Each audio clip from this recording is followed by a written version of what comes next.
Belum lama ini, para astronom menemukan planet yang dinamai UCF-101. Jaraknya sekitar 33 tahun cahaya dari bumi.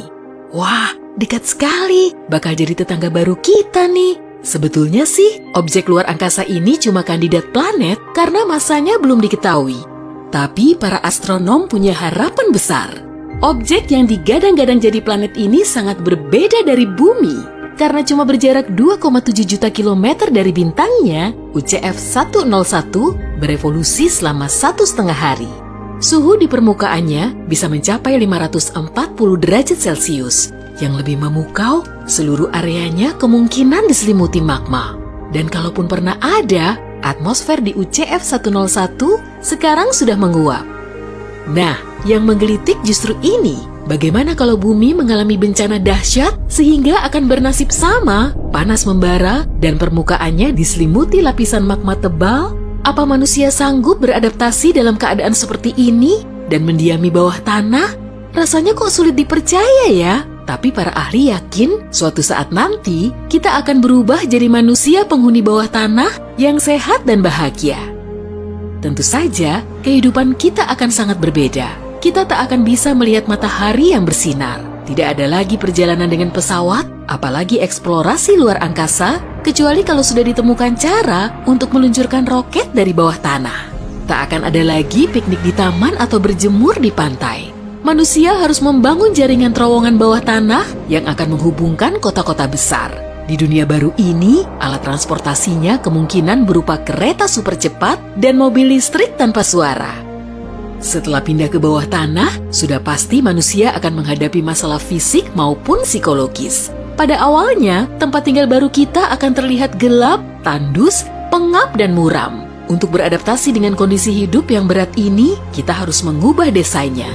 Rumah kaca, taman benderang dengan pepohonan dan ilusi langit, aroma serta suara yang kita tahu persis akan membantu kita membiasakan diri pada kehidupan baru ini. Setelah menetap di bawah tanah selama beberapa generasi, penampilan kita akan mulai berubah. Kulitnya pucat karena kekurangan sinar matahari, matanya besar dan lebih sensitif terhadap cahaya remang-remang, serta paru-parunya lebih besar. Memangnya, seberapa mungkin sih manusia bisa hidup di bawah tanah? Nah, coba dengarkan ini. Kamu mungkin membayangkan bagian dalam bumi sebagai massa batuan padat super besar yang terkompresi. Tapi sebenarnya tidak begitu. Massa ini punya celah yang sangat lebar. Air mengalir melalui retakan dan celah di lapisan terluarnya, yaitu kerak bumi. Sebagian dari aliran ini mencapai kedalaman hingga berkilo-kilometer. Dengan kata lain, lapisan di bawah permukaan bumi bisa saja mendukung kehidupan tumbuhan dan hewan. Jika hidup di bawah tanah, kita tidak akan kekurangan air bersih. Cadangan air di bawah permukaan tanah 100 kali lebih banyak daripada air di seluruh danau, sungai, dan rawa yang ada di permukaan bumi. Selain itu, air ini menyerap lewat tanah yang berfungsi sebagai pemurni. Namun, kita harus ekstra hati-hati untuk menjaga sumber airnya tetap utuh. Salah-salah, perkotaan di bawah tanah akan banjir dan berubah menjadi perangkap yang dipenuhi air. Hidup tanpa sinar matahari juga bukan perkara mudah. Tumbuhan tidak bisa bertahan hidup tanpa sinar ultraviolet dari matahari. Sinar ini sangat diperlukan dalam proses fotosintesis untuk mendapatkan nutrisi dari karbon dioksida dan air. Salah satu produk sampingnya adalah oksigen, zat yang kita butuhkan untuk bertahan hidup. Jadi, kalau tidak ada sinar matahari, maka tidak akan ada tumbuhan dan oksigen. Kita juga sangat memerlukan sinar matahari untuk membantu otak melepaskan serotonin. Hormon ini berfungsi meningkatkan mood dan membuat kita tetap fokus dan tenang. Berkat radiasi sinar ultraviolet B pada matahari, kulit kita bisa menghasilkan vitamin D. Vitamin ini berperan penting dalam memperkuat sistem imun serta membentuk tulang, gigi, dan otot yang sehat. Jadi, dalam kondisi hidup seperti ini, manusia harus menemukan pengganti sinar matahari. Untungnya, ada lampu LED yang bisa memancarkan panjang gelombang UV, sehingga menghasilkan cahaya yang sangat dibutuhkan manusia dan tumbuhan. Di dunia bawah tanah yang baru ini, tidak akan ada lapangan besar bermandikan cahaya matahari. Yang ada justru hamparan rumah kaca yang luas dengan lampu LED menyala dari langit-langitnya. Tumbuhan dan tanaman dialiri air daur ulang yang kaya nutrisi dengan mesin khusus. Di beberapa area yang berada di gua bawah tanah yang sempit, manusia tidak akan menggunakan rumah kaca, tapi semacam kotak kargo. Kotak ini akan dipenuhi dengan tumbuhan yang berjajar vertikal dan bolam LED berwarna biru dan merah. Sedangkan manusianya harus menyantap diet yang kaya vitamin D. Kita perlu banyak mengasup kuning telur, keju, ikan, bayam, kacang kedelai, dan sebagainya. Kalau makanan ini masih kurang, suplemen vitamin D pasti akan membantu. Tanpa sinar matahari, ritme sirkadian yang mengatur pola tidur kita akan terganggu. Saat terisolasi di suatu tempat yang gelap gulita, kita akan mudah tidur selama 48 jam berturut-turut. Itulah sebabnya, manusia yang tinggal di bawah permukaan bumi akan bergantung pada lampu buatan yang akan mengatur jam internalnya. Kita tidak akan menghadapi masalah dengan listrik karena bisa diproduksi dengan bantuan panas bumi.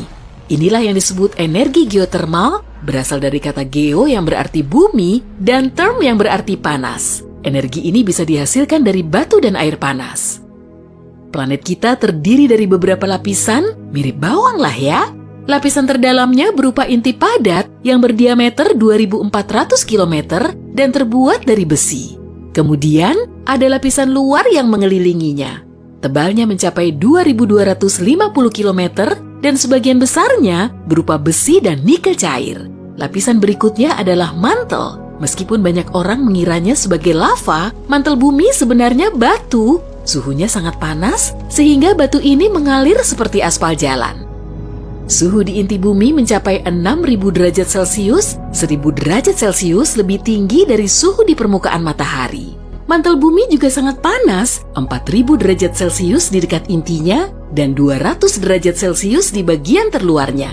Wah, pantas saja manusia tidak akan kesulitan untuk mengubah panas ini jadi energi listrik.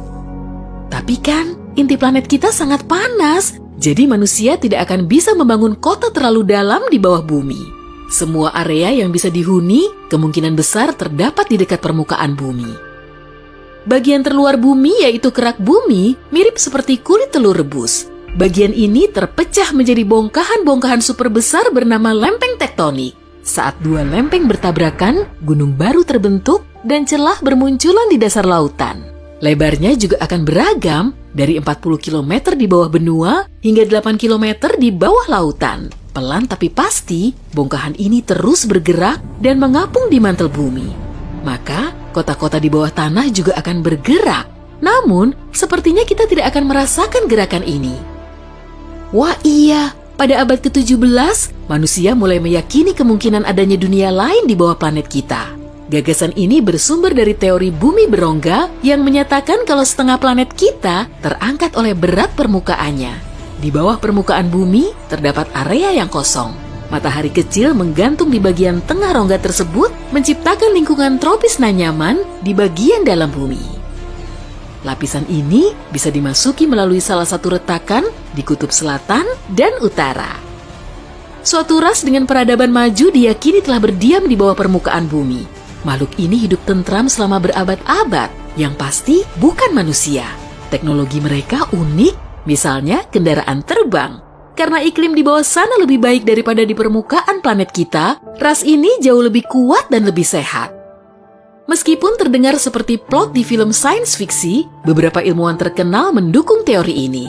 Sebagian malah masih percaya ada dunia lain di dalam planet kita. Tapi kalau memang bumi berongga, tidak akan ada medan magnet dong. Angin surya akan menyingkirkan atmosfer dalam sekejap. Planet hijau kita terbengkalai dan tidak bisa dihuni seperti Mars. Planet kita punya medan magnet karena proses yang berlangsung di inti bumi yang tidak berongga. Logam cair terus-menerus bergerak di inti terluarnya menghasilkan arus listrik. Saat bumi berotasi pada porosnya, arus listrik ini membentuk medan magnet yang kuat. Sisi magnetosfer yang mengarah ke matahari sebesar 10 kali radius bumi. Dan sisi lainnya membentang di magnetotail sepanjang 200 kali dari radius bumi.